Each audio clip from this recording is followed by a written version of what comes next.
Messieurs, dames, bonjour. Monsieur Ducos, nous allons commencer dans quelques instants le cours sur les outils d'analyse technique. Alors, j'espère que tout le monde m'entend et que tout le monde voit mon écran. Je vais vous mettre ici l'avertissement sur les risques. Si vous avez le temps, essayez de m'envoyer un petit message sur le chat qui est en haut à droite de votre écran. Vous me dire que vous avez le son et l'image. Ça serait bien pour moi. J'attends votre retour. Je reviens vers vous dans quelques instants. Bonjour à toutes et à tous. Donc, nous allons commencer le cours sur les outils d'analyse technique. Voilà. Alors aujourd'hui, si vous voulez bien, on va essayer de faire notre cours sur le gold. Alors, on va aller sur le gold, ici, voilà, et on va ouvrir le graphique. Ouvrir graphique, voilà. On va reparamétrer le graphique pour avoir des couleurs qui nous conviennent. Là, j'ai fait un clic droit, comme vous voyez là, je fais un clic droit dans le graphique propriété. À partir de là, je vais pouvoir mettre les couleurs que j'aime bien sur le fond. Alors, kaki pour le fond. Le texte en noir. La grille, je la fais disparaître, je la mets en kaki également. La barre haussière en bleu. La barre baissière en rouge. La bougie haussière, le même bleu. Voilà. Et la bougie baissière, le même rouge. Les autres, je touche à rien, je fais juste OK. Et voilà. Là, je vais mettre ici, avec le petit triangle, c'était avoir le cours qui s'affiche. Maintenant, je vais grossir un peu le trait pour voir. On est en bâtonnet. Nous, on veut travailler en candlestick. Vous avez trois types de graphiques, hein, en courbe, bâtonnet et candlestick. J'appuie ici et tout de suite, nous sommes en candlestick. Donc ça, c'est parfait. Voilà. Maintenant, on va garder les unités de temps. On va se mettre en daily. On va écarter le graphique du bord droit et on va l'aplatir un tout petit peu pour avoir une meilleure visu. Voilà. Donc maintenant qu'on a mis ça en place, on va pouvoir commencer à travailler sur ce graphique en faisant tac. Voilà. Donc vous avez là un graphique qui commence à nous parler. On voit bien hein, l'exponentielle de ce produit. Donc on commence toujours, quand on fait un graphique, on commence toujours par les couloirs pour pouvoir avoir déjà un sentiment de marché. Donc, si on commence à mettre les couloirs, vous voyez, on a ici, par exemple, voilà, ici, voilà. Là, vous avez un premier couloir qui nous permet de voir déjà l'évolution de ce cours qui est plutôt intéressante. Voilà, on va le mettre ici pour qu'il se cale. Voilà, on a le couloir qui est là. On a ici maintenant la possibilité, je ferme ici, on a la possibilité de pouvoir mettre ici, vous voyez, ce qu'on appelle des parallèles par rapport au flou du dessus. Même chose ici. Voilà. Voilà. Donc là maintenant, on sait plus ou moins où et comment ce produit pourrait évoluer dans les jours qui arrivent. D'accord? On a vraiment maintenant déjà une belle tendance qui se dessine. Maintenant, on peut mettre avec les horizontales les points hauts. Voilà, le point bas ici. On va le prendre ici. OK. On va ici prendre les intermédiaires qui sont là.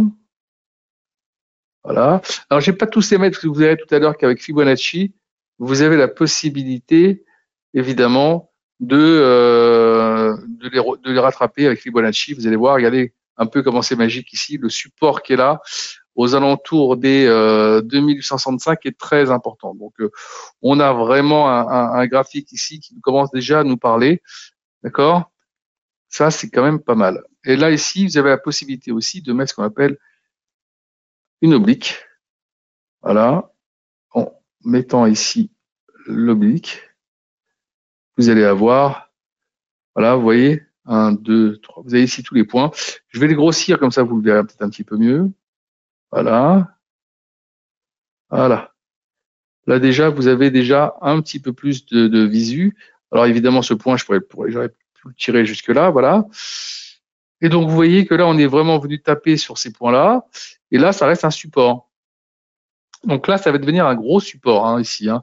Ce niveau-là des 2865 va devenir un gros support. Voilà, on est d'accord là-dessus. Maintenant, on va aller chercher ici dans insertion, indicateur, trend, Bollinger Band. Je vous laisse le temps de regarder. J'appuie dessus. On ne touche à rien ici. Vous pouvez changer la couleur ou la grosseur du trait et vous faites OK. Et là, vous voyez, vous avez les bandes de Bollinger qui viennent s'inscrire à l'intérieur d'ailleurs de ce couloir. Ouais, on voit bien là.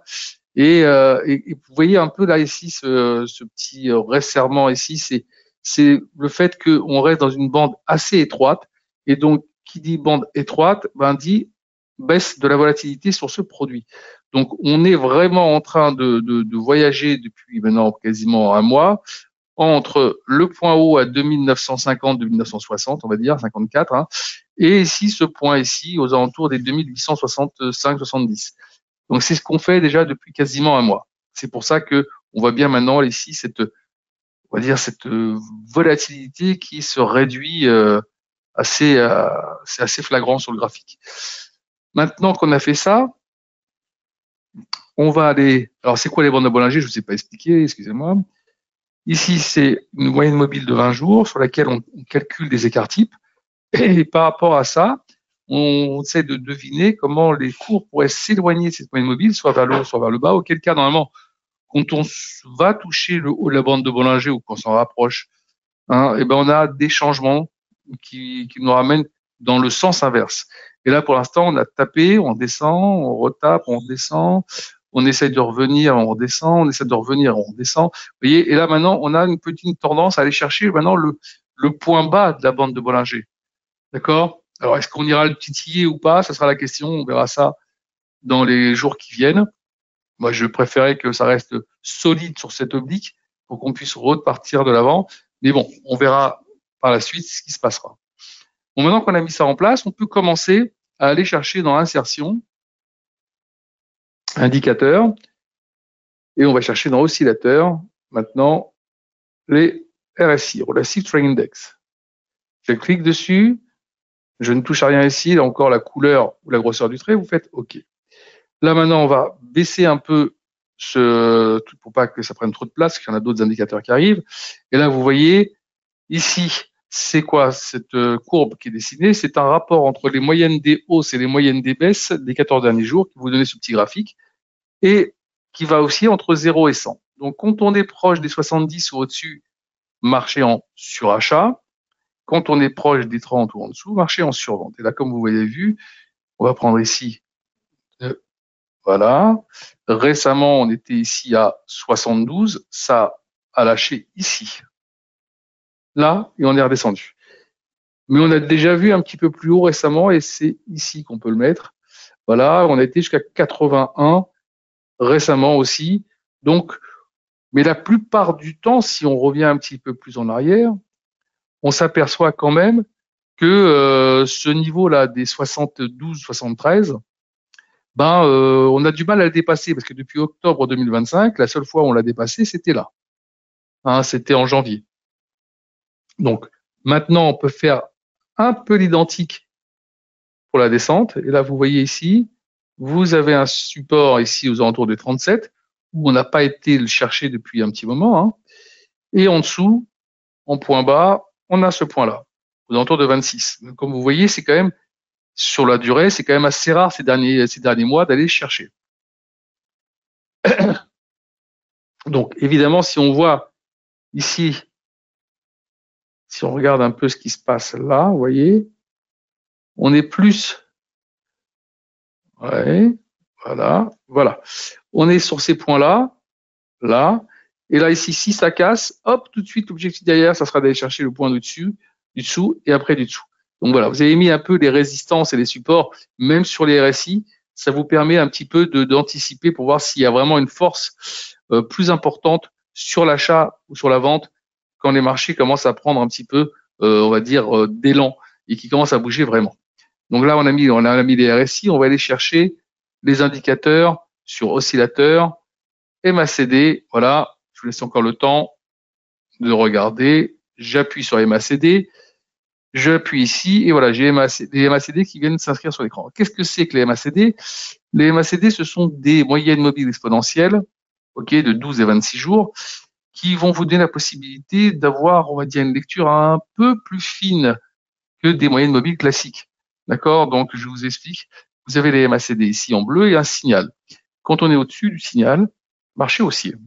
Dès qu'on repasse en dessous, marché baissier. Alors, vous voyez, on est repassé en dessous, on a rebaissé un peu, mais on est resté quasiment collé pendant quasiment, comme je vous dis, quasiment un mois, on est resté collé dans cette zone-là. Et là, ça décroche. Là, ça décroche, on commence à décrocher ici, donc on voit bien la descente qu'on est en train de faire. Donc, pour l'instant, sur la MACD, j'ai envie de dire, on est quand même parti pour faire un marché, pour avoir un marché baissier. Là, ici, on a un marché baissier. On a en même temps, conjugué avec cette MACD, on a ici des RSI qui piquent du nez. D'accord? Bah, et pour peu qu'on casse ici cette résistance, l'objectif, ça sera d'aller chercher certainement ici les 2820. D'accord? Donc, je continue. Là, on a mis ici les MACD et RSI. On va aller chercher maintenant un autre indicateur, les stochastiques oscillateurs. Voilà, eux aussi, ils vont nous apprendre quelque chose intéressantes. Alors, qu'est-ce que c'est que les stochastiques?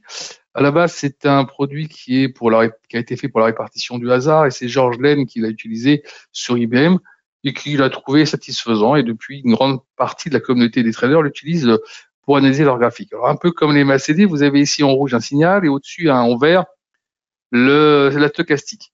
Donc, quand on est au-dessus, marché haussier, dès que ça décroise, marché baissier. Comme vous voyez ici, là, ça a décroisé et là, on est vraiment dans un marché qui est plutôt tendance baissière. Donc, pour l'instant, j'ai envie de vous dire, pour l'instant, il y a fort à parier qu'on a titillé certainement ces points-là dans les jours, peut-être même les heures qui arrivent. OK?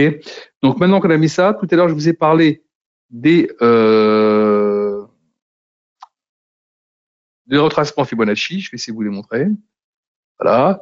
On va ici, dessiner retracement Fibonacci. Je clique dessus. Vous voyez que sur ma souris, maintenant, j'ai des horizontales parallèles.